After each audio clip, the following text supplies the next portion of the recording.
Bonjour chers amis traders, comme demandé sur le blog, eh bien, je vous propose de faire l'analyse technique et rapidement fondamentale de Total, exprimée en euros. Donc pour la partie fondamentale, je me sers plutôt de TradingView, puisqu'on a les informations, quand on est par exemple en visualisation sur 3 mois, on a les informations donc, sur revenu total, on va dire chiffre d'affaires, le résultat net, et puis bien sûr tout ce qui est PE ratio et le free cash flow qui nous donne des informations intéressantes. Et là on voit clairement bien que Total se comporte bien avec 202 milliards de chiffre d'affaires, ça va, c'est un petit peu mieux que l'entreprise du coin, hein, quand même, c'est costaud.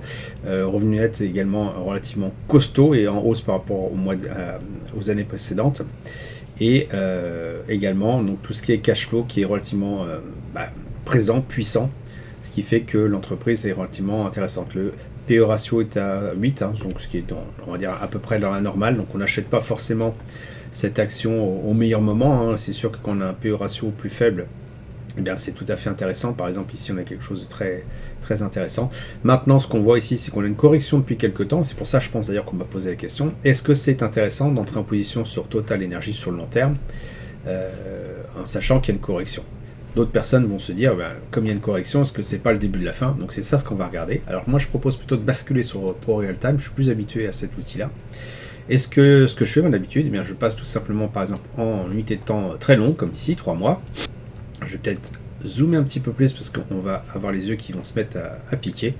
Et on va commencer à tracer les pics et les creux de volume par prix. Le volume par prix étant sur la gauche, hein, les pics, les creux. Et ces informations-là sont intéressantes parce qu'en fait, on constate qu'à chaque fois qu'on est sur un creux, finalement le prix a tendance soit à traverser le prix, soit à rebondir dessus. Ici, il a rebondi, puis pouf, il a traversé. Et finalement, il ne reste jamais longtemps sur ces creux-là. Et sur les traits noirs qui correspondent au point consensuel, c'est-à-dire les pics de volume par prix, eh bien, le prix a tendance à stagner, comme par exemple c'est le cas ici. On a un effet attracteur, hein, sur les traits noirs. Le prix a tendance à aller vers les traits noirs et à être repoussé des traits roses, comme un peu un aimant. Donc je trace quelques traits, je ne vais pas en mettre trop non plus parce que finalement on va zoomer, la zone d'intervention va être plutôt en journalier, donc c'est ça qui va m'intéresser. Ce qu'il faut constater, c'est qu'entre chaque pic et entre deux pics, il y a forcément un creux, hein, à minima, il doit être plus ou moins visible. Et ça permet effectivement de voir que si on veut entrer en position, on a tout intérêt à acheter au-dessus d'un trait rose et en dessous d'un trait noir, puisqu'il y a un phénomène d'attraction naturelle du rose vers le noir. Et donc ça, c'est un premier élément de filtrage. Maintenant, c'est pas tout. On va descendre l'unité de temps, on va passer, on va dire en un mois. On va refaire l'exercice, les pics et creux, ils correspondent à peu près avec, je dirais, l'unité de temps supérieure, hein, qu'on a vu juste avant. Donc pour l'instant, on va rien rajouter. Et on va commencer à regarder la notion de momentum. Le momentum, on le voit ici avec le RSI qui est au-dessus de 50. Donc clairement, on a une tendance haussière qu'on pourrait matérialiser par une espèce de tunnel, hein, qui commencerait par exemple ici, où on commençait à passer au-dessus de 50, et qui est toujours valable à ce jour, en sachant que le RSI donc, a rebondi sur le dernier creux ici, sur le dernier rapprochement, hein, des 50. Et ce qu'on constate aussi, c'est qu'il n'y a pas une divergence, puisqu'ici, effectivement, on a un nouveau plus haut qui fait un plus haut au niveau des prix, et au niveau du RSI, c'est la même chose. Donc, pour l'instant, pas de divergence, qui laisse à penser, bien que je dirais que le Total est quand même relativement bien orienté, que cette baisse-là est certainement un point d'entrée intéressant. Mais pour en savoir un petit peu plus, on va à nouveau se rapprocher d'une unité de temps un peu plus rapide. Et qu'est-ce qu'on constate ici? On voit, hein, se matérialiser cette baisse, puisqu'on a tout simplement un RSI qui passe sous les 50.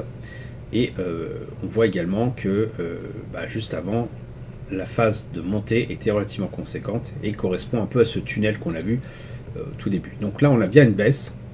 Elle est active depuis pratiquement 9 mois. Reste à savoir, est-ce que c'est la fin ou est-ce que ça va continuer? Donc certains vont dire, eh bien oui, ça va remonter, donc c'est un bon moment pour entrer en position. D'autres vont dire, ça commence à être faiblard, il faut se méfier. Alors, comment réagir par rapport à ça? Donc, continuons en descendant de l'unité de temps, passons en journalier. Et qu'est-ce qu'on constate en journalier? C'est qu'on a effectivement une phase de baisse avec un RSI au-dessus de 50, comme ceci. Ici, on a à nouveau au-dessus de 50, ce qui pourrait laisser à penser que c'est bien orienté. Toutefois, il n'y a pas eu de divergence haussière, c'est-à-dire qu'en fait, on a les prix qui ont baissé et l'indicateur qui lui aussi a baissé, ce qui laisse à penser qu'il n'y a pas de personnes qui se remettent à l'achat, en tout cas pas de manière massive, sur cette jambe de baisse là, ce qui laisse à penser également que cette hausse là n'est potentiellement que temporaire. Il y a un élément qui est intéressant aussi à faire apparaître, c'est le VWAP. Alors VWAP, on va le prendre depuis un petit peu plus longtemps. Voilà. Et on constate pour autant que le prix se repositionne un peu au-dessus. Ce qui, le VWAP se comporte comme un barycentre, hein, je dirais, par rapport à toutes les achats et ventes qui ont été faites depuis un petit moment. J'ai dû mettre depuis le mois d'octobre 2022, on va dire plusieurs années. Et donc, tant qu'on est au-dessus, finalement, ça indique que la tendance est toujours à la hausse, même s'il peut y avoir des baisses. Et quand on est au-dessous, c'est clairement que potentiellement, toutes les forces qui étaient liées à l'achat ont disparu et on a plutôt les vendeurs qui ont la main. Alors pour être franc, le problème du VWAP, c'est qu'il faut calculer par rapport à un moment de départ et déterminer, c'est le moment de départ qui fait si on est au-dessus ou en dessous du VWAP. Si par exemple vous démarrez vraiment au moment où ça commençait à partir, eh bien on est toujours au-dessus du VWAP, ce qui laisse à penser que tous les acteurs qui sont intervenus depuis ce moment-là, eh bien sont toujours sur une phase acheteur. Si vous mettez sur les niveaux les plus hauts, vous allez voir qu'on est en dessous du VWAP, ce qui laisse à penser que cette baisse-là n'est pas encore complètement validée, enfin finie, terminée. Il faudrait que le prix repasse au-dessus de ce VWAP correspondant au point le plus haut pour qu'on puisse se dire, ça y est, la baisse est terminée et les acheteurs ont repris la main. Alors sachant tout cela, qu'est-ce qu'on fait? Si on regarde effectivement en mensuel, on peut se dire Total est vraiment haussière et est sur un point bas, c'est intéressant d'entrer en position. Si on regarde sur l'unité de temps un peu plus courte, ne serait-ce que même en semaine, on a l'impression que la hausse est terminée. On aurait pu même dire que finalement la tendance haussière était ici, hop, sur cet élément-là, et qu'à partir du moment où on a cassé ce rectangle-là, même si on s'inscrit dans un tunnel un peu plus grand, eh bien on est quand même sur une tendance potentiellement qui peut s'inverser. C'est plutôt mon scénario, je dirais, sur l'unité de temps weekly, c'est qu'on voit effectivement qu'on n'a pas eu une vraie divergence en ce sens où là on a eu un nouveau plus haut, hein, et ici on a également un nouveau plus haut qui est plus haut.